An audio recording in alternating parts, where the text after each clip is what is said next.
All right, welcome to another episode of NFL Outdated Cover 2 series. This episode, we are talking about the Dallas Cowboys, and I am joined by Ashley Baker, host of ANB Sports Podcast, and she does a lot of great sports Twitter spaces. How's it going?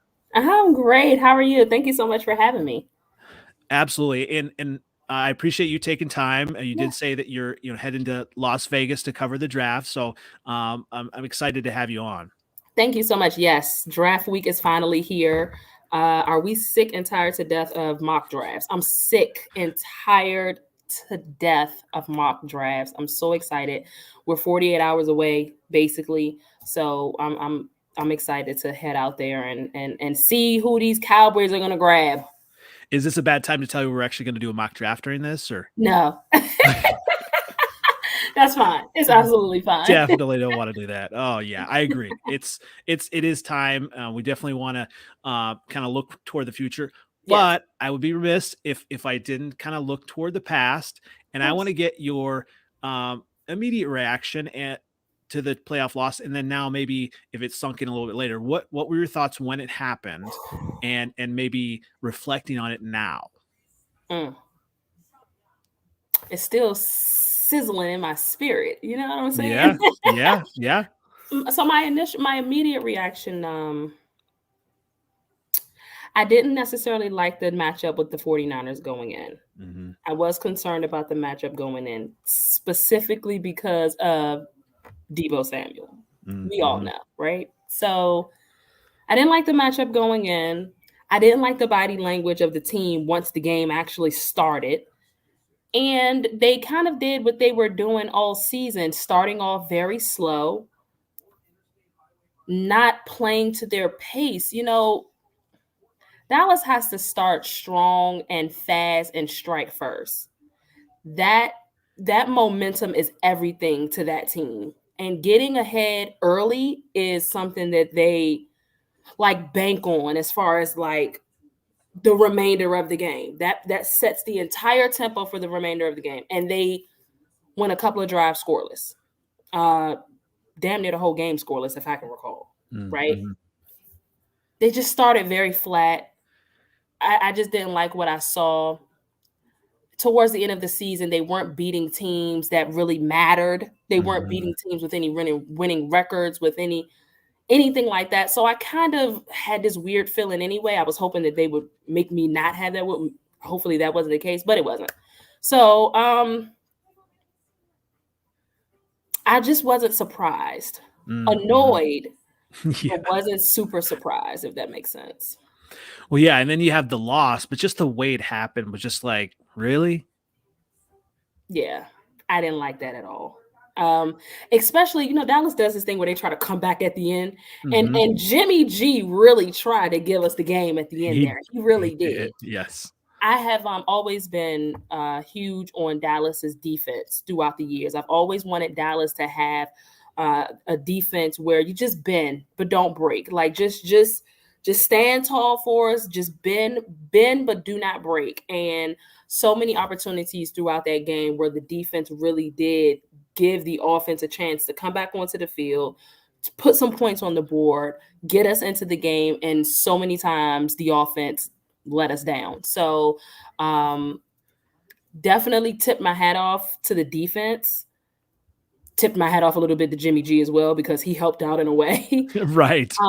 But the offense just was completely just out of sorts the last couple of weeks. And then heading into that game, I didn't really feel like that was going to change all of a sudden because we were in the playoffs. You know what I'm saying? Yeah.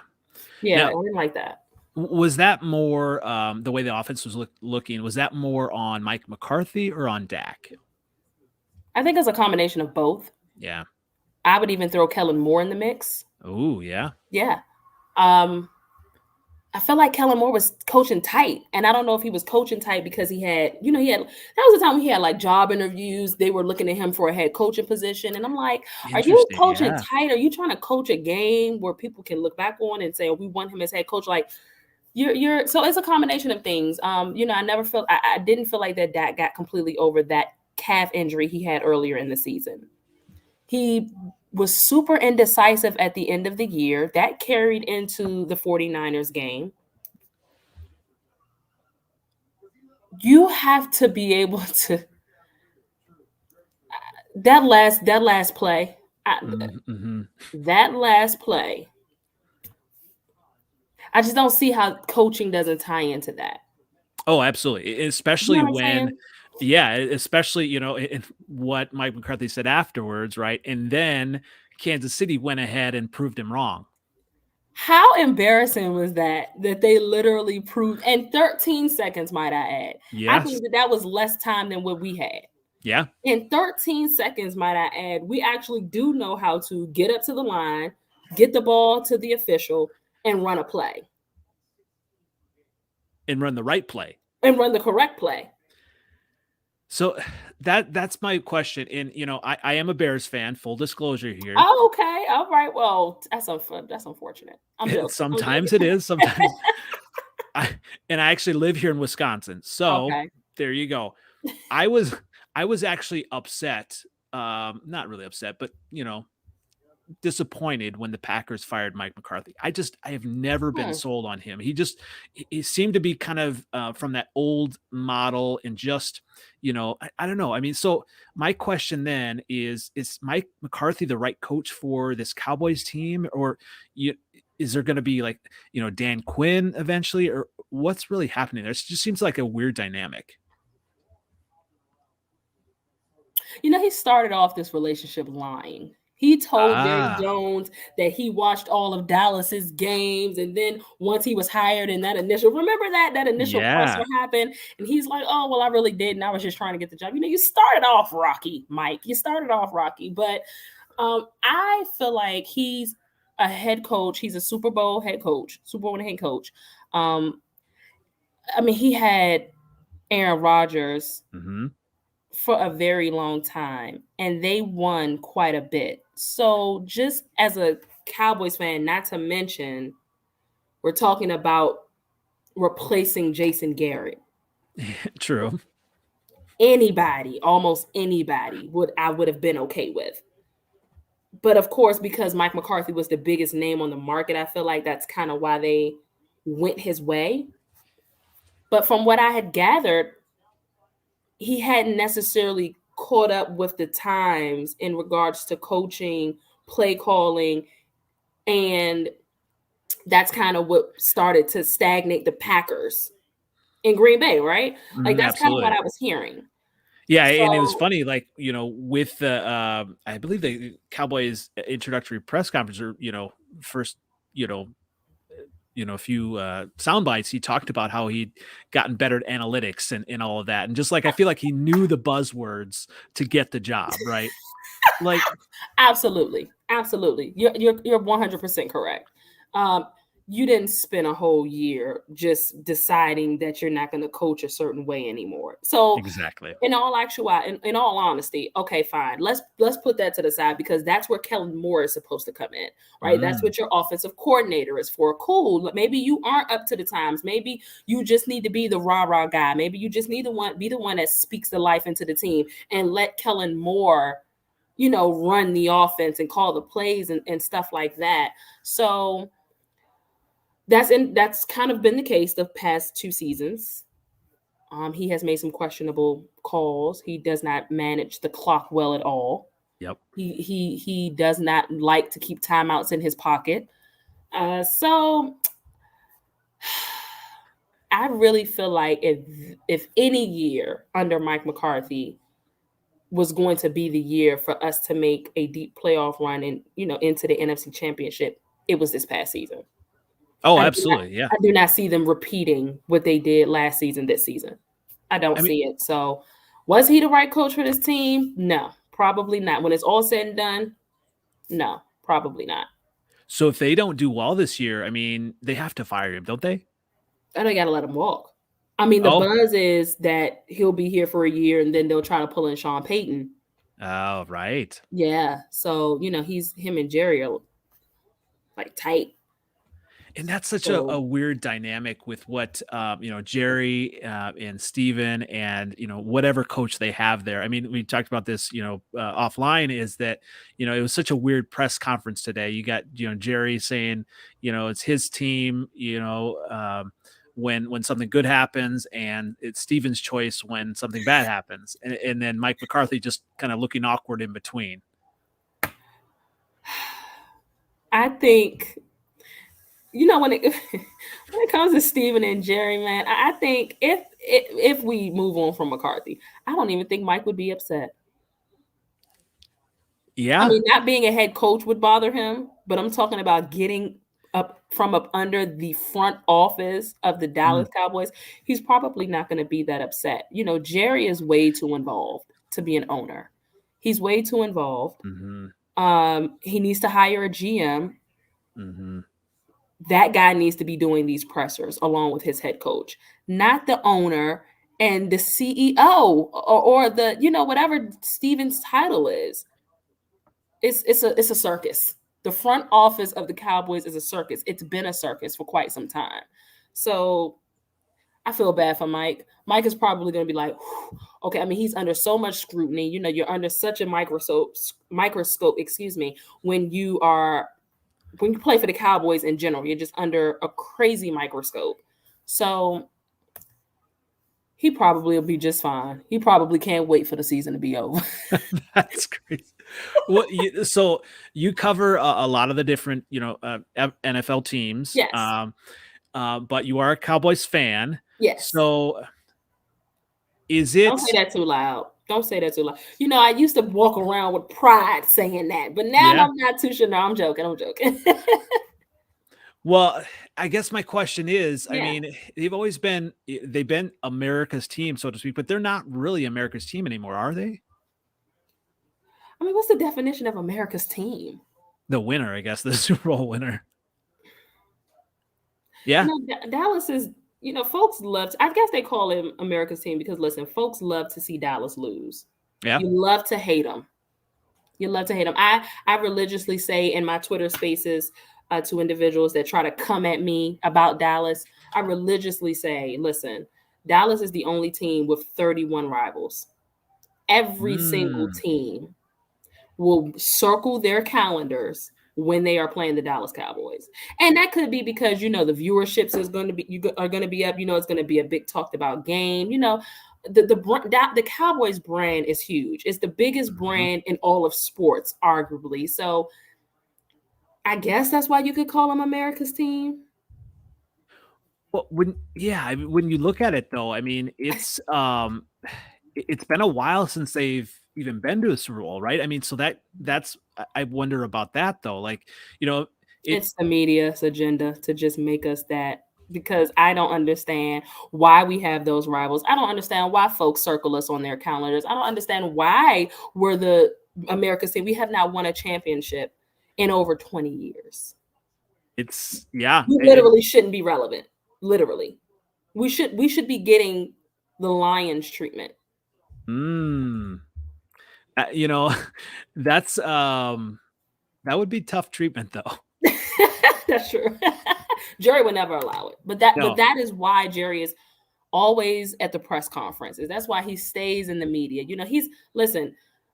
Marketing his team. Oh, he is a genius. That goes without saying. Okay. The man knows what to say and what to do to keep his winless team in the conversation some way, somehow. And it's amazing. It's amazing. I would love to sit down with Jerry and have a conversation about just how to stay relevant when you're not winning. That makes it's so interesting. So like being a Chicago fan, I'm a Cubs fan. And prior to 2016 World Series, I would go to Wrigley Field with, family or whatnot. And it would just be packed, even when they stunk.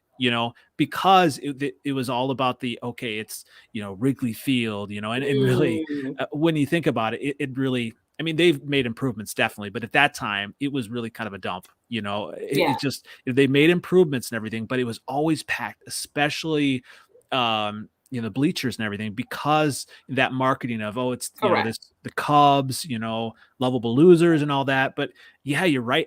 Jerry Jones has, I don't know, single-handedly really made the team relevant with everything he's done marketing wise. And, with all that, eventually you need to get wins to really kind of turn the corner though. I mean, he's still going to be making money, but as a franchise, I mean, they have a different,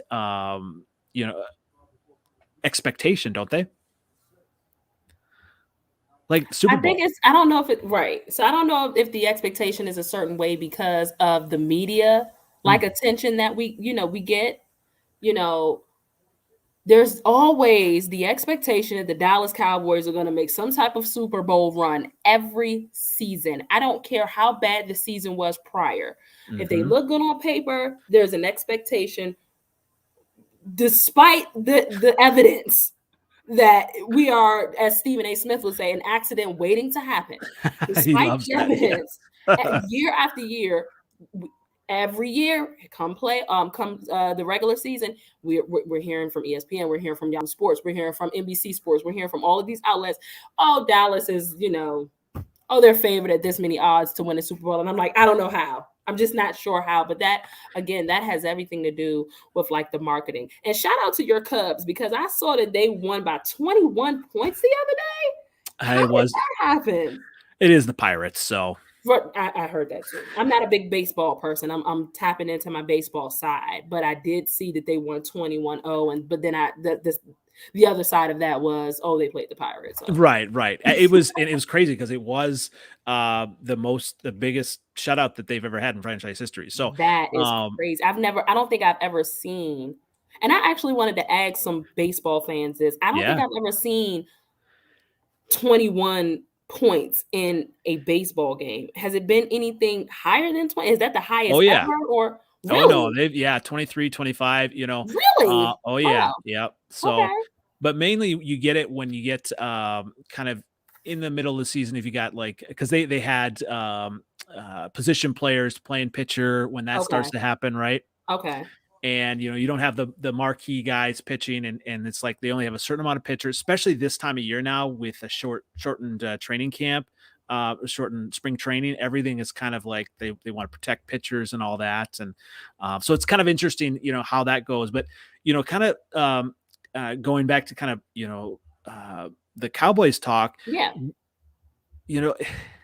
How much I guess credit would Dak get if they won, and can Dak get the Cowboys back to the Super Bowl?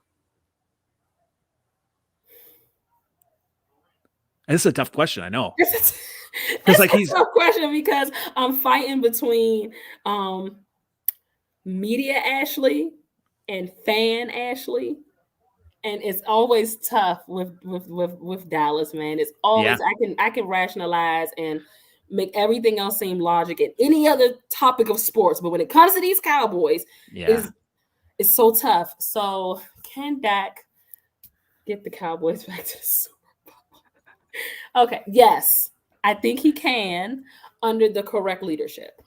Yeah, right. I've always said for years that it starts from the top. It starts from leadership. The apple does not fall far from the tree. So, unfortunately, that includes our front office. Don't know when that's going to get better. That trickles down to the coaching staff. Don't know when that's going to get better. And then, of course, that comes down to the players. This year, Dallas had the talent, specifically on the defense, to kind of overcome the deficiency of the coaching staff and the deficiencies of the front office. And they didn't do it.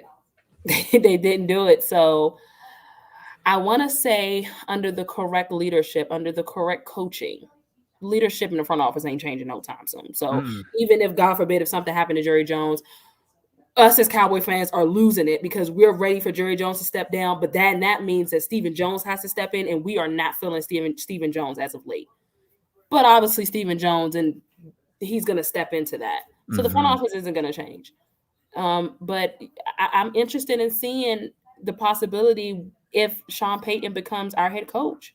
Sean Payton is not a yes man. He's not going to scrape and bow to Jerry. You're going to let him run the show his way, or you're not going to, you are not serious about winning championships.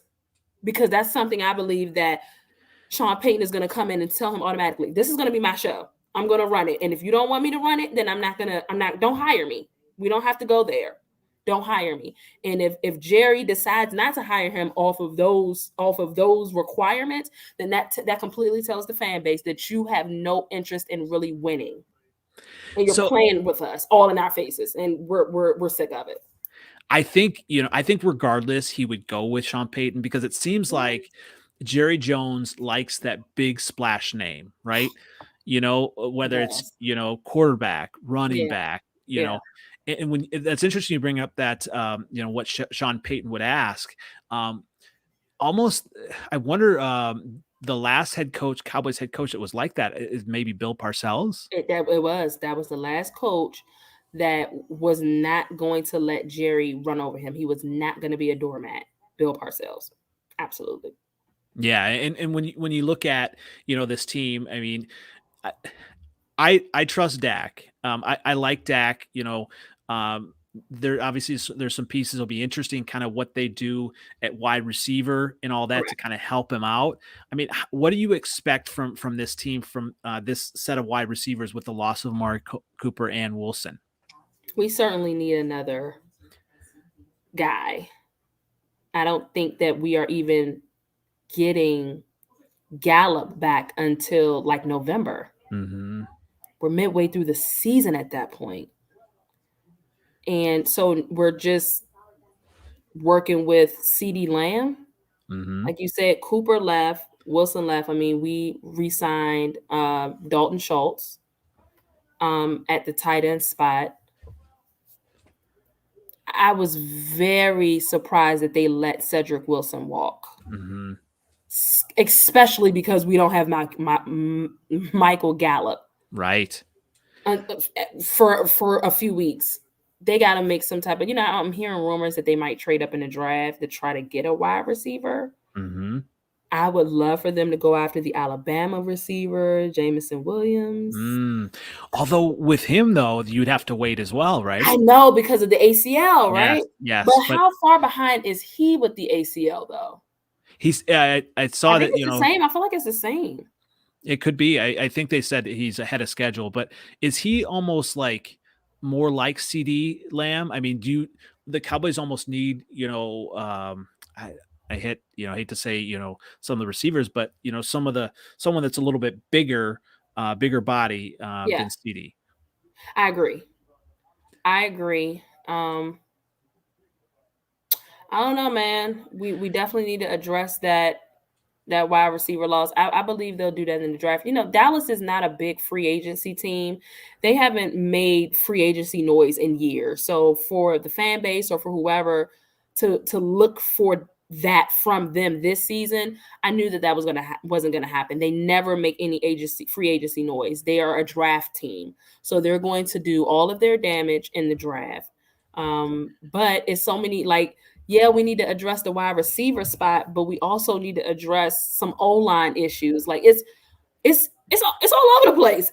We have a lot of things to address, and it just happened out of nowhere. I'm like, what is going on?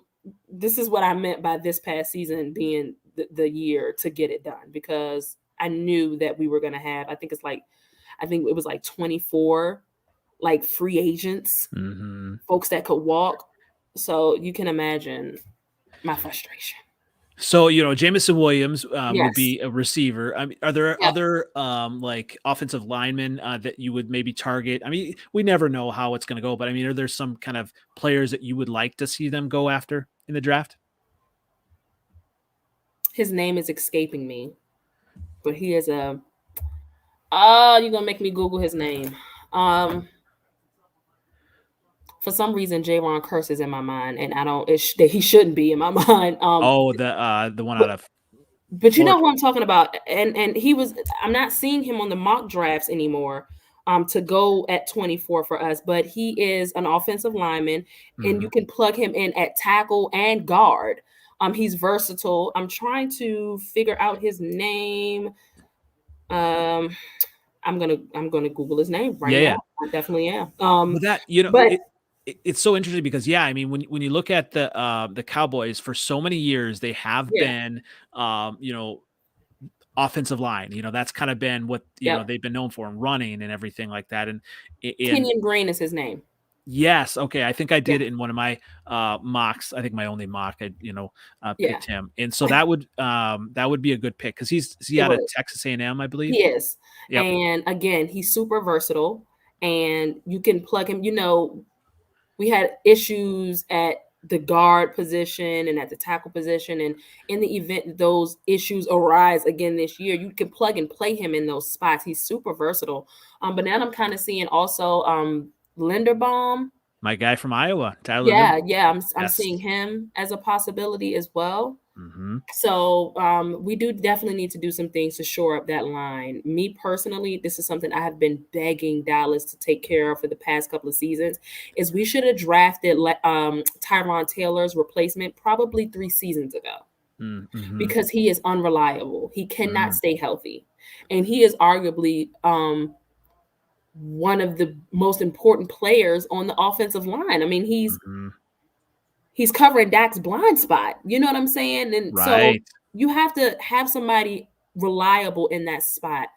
So I'm not hearing any real buzz around because Tyron is his left tackle. So I'm not seeing any real buzz around drafting a left tackle just to at least put him behind Tyron in the event that this stuff happens. We need to have his replacement. If we had his replacement 2 or 3 seasons ago, when Tyron went out again this season, as he does every season, we wouldn't have been so up in arms. I mean, we was plugging and playing Leo Collins and oh God, Mm. it was just a lot this season. Terrence Steele, all of those guys, just horrible players. Listen, you guys made the league.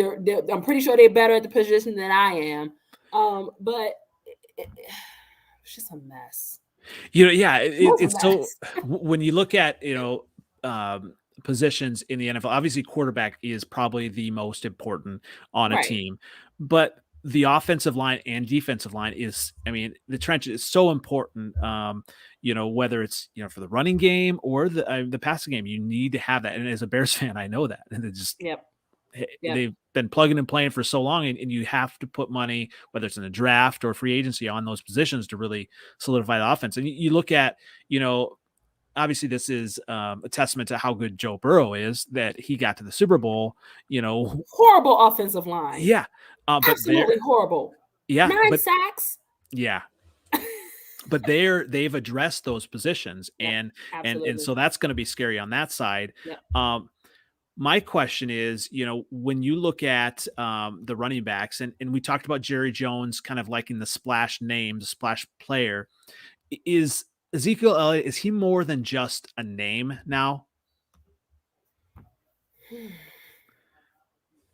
So I have a problem with change sometimes. That's something that I admit. We all do, yeah. I think we all have an issue with change to a degree. And so all off season so far, it's been Ezekiel Elliott or Tony Pollard. That has Right. been the topic of conversations when it comes to the backfield. And I want to remind everybody that Ezekiel Elliott was playing on one leg essentially since week 3 of the season. That means didn't miss, I think he missed one game. Okay. Yeah. He missed one game. But he basically played the entire season on that bum leg. And so when I'm hearing people say that he doesn't have the speed or the burst or he can't cut anymore, I'm like, you guys, he didn't have one of his legs this season. Which is important for Of a running course, Tony back. Pollard with two Yeah. good legs is going to look incredible. I Mhm. just feel like they complement each other very well. So you have the hard running from Ezekiel Elliott, and then you have this finesse style running from Tony Pollard. And I just feel like that they complement each other really well. I mean, listen, there's not many defensive players that want to constantly keep taking hits from Ezekiel Elliott because he's not ducking any smoke. He's not ducking any type of tackles. He's coming straight at you. So when you have that kind of runner that can wear that defensive line down, and then you plug in Tony Pollard, who can now stick and move after you're banged up and you're just out of it because the last 2 series you just dealt with Ezekiel Elliott back to back. They just complement each other so well. I still think Dak. I still think Zeke is that guy for Mhm. us. It's not many people that's going to agree. Well, I would like to see him fully healthy this year, mhm. kind of running the same thing. I feel like Dallas needs to run the ball at least 20 times a game. There's no reason why Dallas shouldn't run the ball 20 times a game. Other It than drove the me nuts with that last year. line, right? They don't address the line. Besides that, right. Yeah, yeah. So once the line is addressed, they still need to like run the ball. That's the identity. You paid Ezekiel Elliott $90 million so that the identity of this team is to run the ball. So that's a great point you just made Yeah. about identity, because I feel like, with all of the wide receivers they had last year, you look at that and everybody from the outside, it's like, okay, well, this has to be a throwing team. We've got Dak. It's got to be, air raid or whatever. But yeah, it really seems, so it just seems like they didn't, they had a crisis of identity, right? Offensively, what do they want to do? But you're right. In the NFL, if you don't establish that run, then it doesn't matter how good your wide receivers are, because they're not going to be open. Exactly. The And quarterback's going to be on his back too. yeah, exactly. And we saw that quite a bit with Dallas last year. Now, I don't know if, look, they paid Dak all his money. I'm not sure if all of a sudden, because you paid him the money, you want to be this flashy fly through the air kind of team, but that is not Dak's style. Expecting Dak to be great with him throwing 40 times a game is just not the type of situation you want to put yourself in. It has to be a balanced attack. He works better when there's a balanced attack. And so hopefully they get back to that identity of running the ball first. And it doesn't necessarily have to be traditional running, in my opinion. We can get Zeke the ball other ways. We can get Tony Pollard the ball other ways. We can have CD coming from the back, getting him the ball. It does not have to be traditional running, because that can become repetitive and predictable. And you don't want it to be that. But they got to find a way to run the ball at least 20 times a game. It's not an option. Yeah, I definitely need that. Yes. And when you kind of look at, the defense on the other side of the ball, yes. That really, I don't know if it was a surprise, to Dallas fans, but that was, a really standout. You got some standout players now with Micah Parsons. And do you see kind of any need for improvement on the defensive side? You see this smile? Yeah. I was so excited at what this defense did this past season. And it really made me a believer in Dan Quinn. I saw in-game adjustments. I saw great game planning coming in to those games. So obviously we saw Trayvon Diggs go off. We saw him just put Micah Parsons wherever he wanted to on the field, and Micah be a dog. So completely exceeded my expectations. I expect the same, but we lost some key defensive players. So Randy Gregory, he was good coming off the edge. I guess maybe at this point you put Micah in his spot and have Micah and D-Law coming off of the edge. We let somebody else walk. Yeah, it's going to be interesting. Like, obviously we're waiting on what they do with the draft, but they've got to just, address that somehow in the draft, whether it's, in, later rounds or whatever. They've got to address that, They do. Yeah, they do. And, gosh, these names are really escaping me tonight. So they still have Leighton Vander Esch, right? Oh. Or do they? No, I'm not a bit. Listen, okay. He's got a cool name, so I love LVE. I love LVE, right? I love my guys, but well, you can love them and still be frustrated by them. I'm frustrated with him. Yeah. So we still have LVE, Micah, Gregory. DeMarcus Lawrence still kind of on that defense, right? Or did they let? Well, we don't have Gregory, right? So we have D-Law, of course. There's somebody we re-signed, Curse. Okay. Did we re-sign? I think we did re-sign Jaron Curse. Yep. We re-signed Jaron. Jaron is an underrated signing. He really was kind of a diamond in the rough, like because he was on special teams, and then he started playing defense, and we didn't know that he was going to be the gem that he ended up being on the defense. So that was like a top priority for Cowboys Nation to like re-sign him. Like he needs to be re-signed immediately. And they took too long doing that. They irritated us and took too long re-signing Javon Kerr. So he's big, again, Trayvon in the back. I wish that do I they think have Anthony Brown is still there. Yeah, do they have to? I mean, I've seen some mock drafts where people taking like a cornerback to kind of go opposite of Trevon Diggs. I mean, is that that high priority or?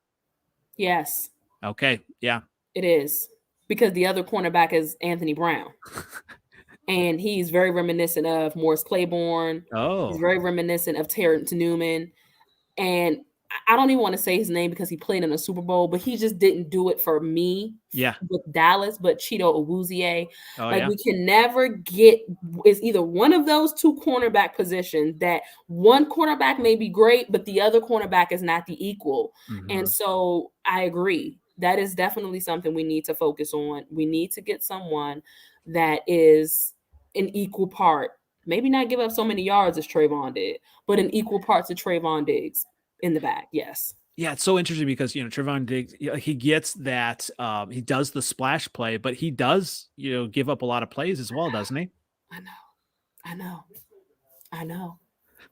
I know. I'm preaching And to the choir here. he's not he's not he hasn't developed into that cornerback yet where you're just not going to throw the ball. You're still going to throw it. You're still going to throw his way. You wasn't throwing to Revis Island, okay? Right. You were trying your best to stay away from Richard Sherman in certain situations. You know what I'm saying? So when he was in his prime, you were not throwing Josh Norman's way. Nope. So Trayvon hasn't reached that yet because he does get burned quite a bit. And you could throw a 50-50 ball up there and maybe Trayvon will get it, or maybe your receiver will get it, but you're still going to attempt it because it's a possibility that he's going to get burned if you go that way. So hopefully he'll develop into that. I think he will where quarterbacks are like, I'm not even throwing over there. But that's why he needs to have an equal on the other side, because the other side needs to be just as feared as his side is. So we'll see. We'll see. Well, speaking of sides being feared, Yes. who is the biggest NFC rival, and who are you worried most about in 2022? In the NFC East? NFC East, yes. Nobody? No, I'm joking. I think our biggest rival, it's been this for the last couple of years. So I'm thinking it's going to be Philly. It was Washington for some time, obviously. That was just our rival forever. But they don't beat us often. As a matter of fact, since Dak has been in the league, the NFC East doesn't beat Dallas much in general. Dak is just king in the NFC East. But I would say the Eagles, I mean, their fans, they hate us. Their fans, they brought caskets to a tailgate one year. It was just horrible. They hate us. And the biggest threat, I don't want people to sleep on Carson Wentz, man. I don't want people to sleep on Carson Wentz and the damage that he can do with Terry McLaurin. And and Ron Rivera is still their head coach. Ron Rivera is still an amazing head coach in Washington. So I don't want us to sleep on Washington, man. So I would say that's probably the team that I may worry about the most a little bit. So yeah, that's interesting because you cover Washington and everything, and I'm sure you when they signed him, I mean, Washington fans just had to be kind of like, what are we doing, right? There were a lot of complaints. Yeah. And I guess, so I'm not sure what I don't really remember what Washington's cap space situation was, but right after, maybe just a couple of days later, the Browns signed Deshaun Watson. So the fans were really irritated because they're like, if you had just waited a couple of days, Deshaun could have been a possibility here, right? So I don't believe that they should have been so ungrateful. Carson Wentz is still a serviceable quarterback, considering what they've had in the past. I mean, we're talking about Colt McCoy, Heineke, yes. Heineke. like Ryan Fitzpatrick. Fitzmagic. Oh, Fitzmagic, yeah. Remember he got hurt, so he didn't he didn't play even this play. year. Yeah. He didn't play. So And I think Carson Wentz will get he'll do enough for them. He'll do enough. He's serviceable, man, and he can throw the ball. He just got to stay healthy. That's the only thing is he has to stay healthy. But they were acting like that he's just not serviceable at all. And I'm like, I think he's more serviceable than Taylor Heineke. I think he's more serviceable than Colt McCoy. I think he's more serviceable than Ryan Fitzpatrick would have been. So let's pump the brakes here. What about Baker Mayfield? Oh, I heard that. I heard that rumor too. Baker Mayfield to Washington, huh? Look, I like Baker. There's a lot of people that don't like Baker. I like Baker. Maybe it's because he has my last name is his first name. I don't know. Maybe it's a Baker thing. I'm not sure. Yeah. Could be. But I have faith in Baker. It's not a lot of people like me out here with faith in Baker Mayfield. And Washington was a possibility. But I think that's off the table now. So I don't know. It's going to be interesting. And, when you look at the draft, I mean, probably one of the coolest things that the Washington could do is if they did draft a quarterback in the first round, because, it feels like, they've Wentz has had that done to him, before. And it's just like, if they're going to sign him, I mean, this probably has to be a prove it year for him, doesn't it? Yeah, I agree. It is. Definitely is. And what way to prove it than in the NFC East? If you can win in any division, you can win in the NFC East.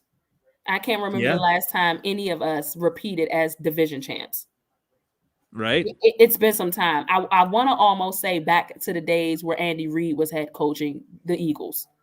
That's how long it's been. McNabb, yeah, that's how long it's been since a team has repeated as division champs in our division. But I could be wrong. I gotta go back and look at that. But if you can succeed anywhere, you can take your chances in this NFC East.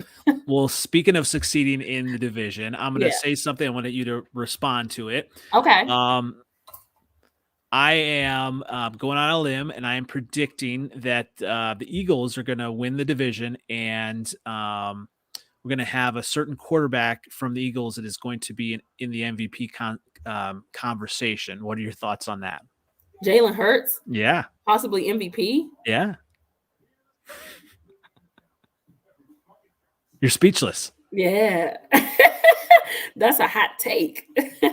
Well, if they add another receiver, I don't know. Maybe I just have this blind trust in Devontae Smith. And I love Devontae Smith. I really love Devontae Smith. He's really good. And if they add a receiver in the draft, which I think they might, I really see, Jalen Hurts taking that next step. And, if the Eagles were to beat the Cowboys, I mean, what would that mean to, Jerry Jones to see, NFC East rival kind of taking that mantle from the Cowboys? I mean, that'd be, kind of tough, wouldn't it be? It would be tough. And I'll say this is at the end of the season, while they weren't beating teams over 500, they were developing an identity. Because coming into the season, I didn't really have much to say about Philly because I didn't know what their identity was. I didn't know if they were going to be a run team, a pass team, if it was going to be Jalen Hurts running first and then throwing second. They didn't have much of an identity. And I think the last 6 weeks of the season, that started to kind of take shape. Mm-hmm. And I think that's why I'm saying,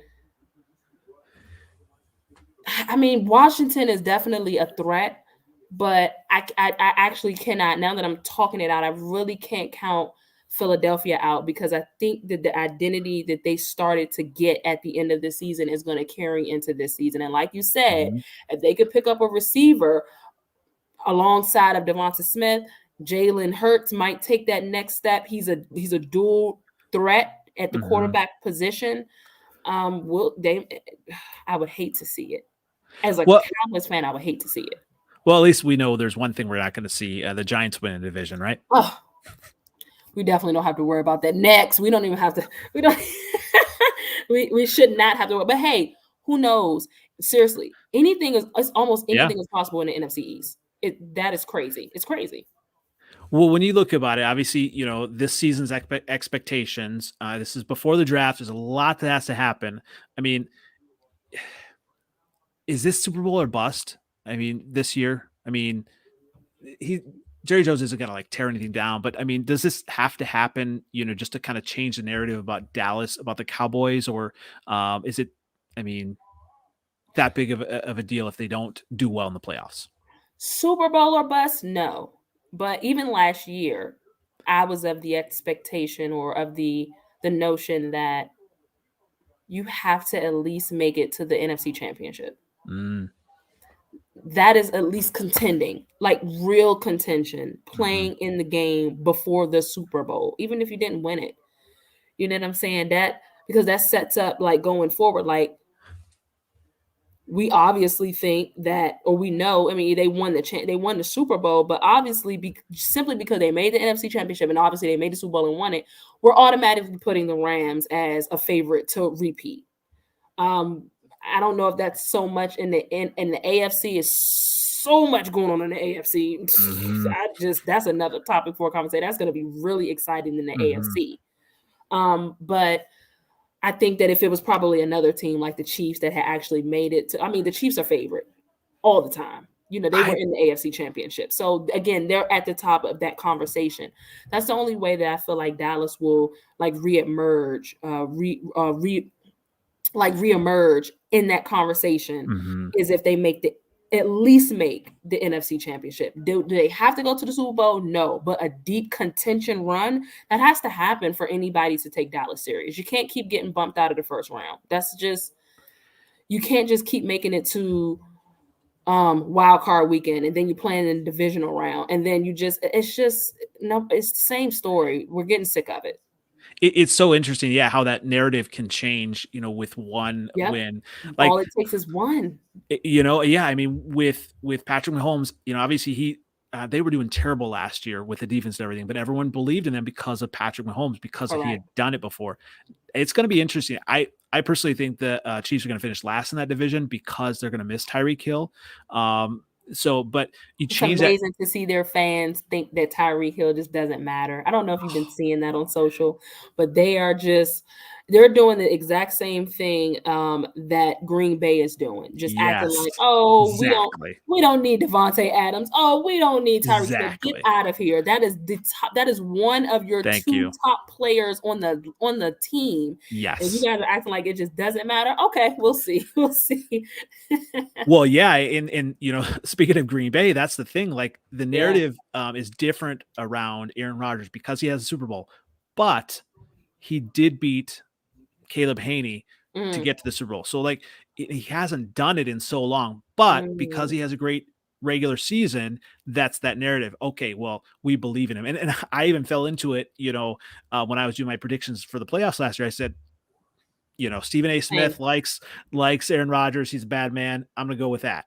Yeah. And it proved that the receivers are so important, especially Aaron Rodgers, Yep. because it takes him a while to trust the receivers. It's so important. It is. And that was the same thing with me. Um Seeing the way they were playing, I was of the notion that into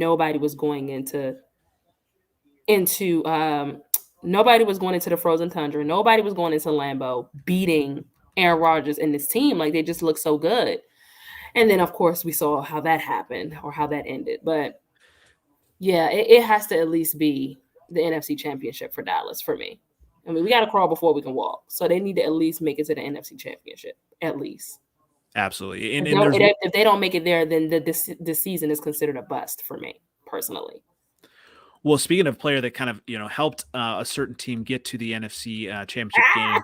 game, um, where does Deebo Samuel end up? And it, would he even fit on the Cowboys if they kind of made some splash move? No, No. no, he wouldn't fit on Dallas.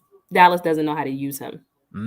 Dallas Yeah. wouldn't utilize him well. Dallas would waste that man's time Hmm. bringing him in. I don't know if you saw it. Maybe I'll shoot it to you Yeah. on Twitter. But I put up who I would trade for Deebo. Like Oh, so, yeah. Dallas gets Deebo Samuel, and then we give the 49ers. I offered Ezekiel Elliott. I Wow. offered um, I offered Ezekiel Elliott. I offered Anthony Brown. I offered Jerry Jones. I offered Stephen Jones. I offered AT&T Stadium. I offered one of our Super Bowl rings. I offered Mike McCarthy. I offered Kellen Moore. I offered quite a bit to 49ers, the faithful, okay? And nobody's taking it. Nobody's biting on it. And so that's fine. But Deebo, I think Deebo probably understand for the 49ers. They would be crazy to let Deebo walk. Crazy. Well, and that's what I wonder, though. Does he really want to be there? Obviously, we look at Devontae Adams, and the Packers had this, sometimes when you're an older franchise, you kind of assume that, people want to go there. People want to go to the Packers. People want to, whatever, play with Aaron Rodgers. And the narrative isn't necessarily right. It seemed like for whatever reason, Devontae Adams, he didn't want to be in Green Bay. Obviously he wanted to be, with Derek Carr. I mean, that was a big thing. If Deebo doesn't want to go stay in San Francisco, I mean, with how things are going wide receiver wise, I mean, they can't just keep him, can they? They can, I think. Yeah. I mean, they can. Yeah. The thing is that I'm hearing that it has nothing to do with money and everything to do with how he wants to be used. Yes. He doesn't want to be used the way he was used before. He wants to just be a wide receiver. It's tough. So I'll tell you one place I don't want him to end up is I don't want him to end up in Kansas City. Oh, right. But that is like the chirpings that I'm hearing. Well, I would say, yeah, that would be interesting. I don't want to see him in Green Bay, but Green Bay is one. Oh, that would be bad for you. That would be really bad for you guys. You need to. I would pray for you. Lots of prayers. Fans. When you think about it, I mean, it's so interesting with that statement though, because you almost can't put that back in Pandora's box. People have seen it, and everyone's kind of like, "Oh, we need this guy." If they get him, it would be tough for them not to, expect that. Correct. But the thing is that there's only, unfortunately, I really feel like, so Kyle Shanahan is great at his schemes. Mm-hmm.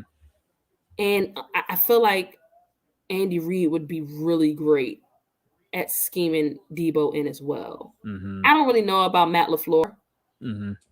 I really don't know how great he would be. I don't think any of us really know. Yeah, but I mean, if Deebo doesn't want to be used that way, then maybe you don't have to do a ton of scheming the way Shanahan was, the way Cal was, because you're just using him as a receiver. Mm-hmm. So whoever gets him or wherever he ends up, they have to know how to utilize him. They really do. As a Cowboys fan, do you want to see him kind of lead the Niners? Oh yeah, I would love to see him out the NFC. Absolutely. You can go right on to the AFC. Definitely. He can. We're good. We don't need you in the NFC, Deebo, if you're listening. Feel free to take your talents to the AFC if they allow you to. So, but yeah, I would love to see him gone. Absolutely. He was definitely a trigger, an anxiety trigger in that game. That 49ers game. I mean, just he's literally unstoppable. And it's crazy that he doesn't want to be utilized like that, because when you use him that way, he really is unstoppable. You really don't have an answer for him. So, that's just a big mess in San Francisco. From his perspective, I can see, right? Yeah. Money wise, right? He wants to, get the most out of his time in the NFL, and then be compensated for that. It's such an interesting time now. I mean, you're into the social media and everything. It's so interesting now how players just handle their free agency or just their careers now, isn't it? They are taking stuff into their own hands, and they're not allowing. And they're kind of, to be honest, I feel like they're kind of taking a page out of the NBA's book, like the NBA players, like. I don't have to play. Like, I can sit. I can make this money and sit, and I don't have to play. So you're gonna get me somewhere where I want to be. So I'm kind of for it a little bit, like just a little bit. I feel like some players take advantage of it, like Kyler Murray. Like you're asking for a deal already, Kyler.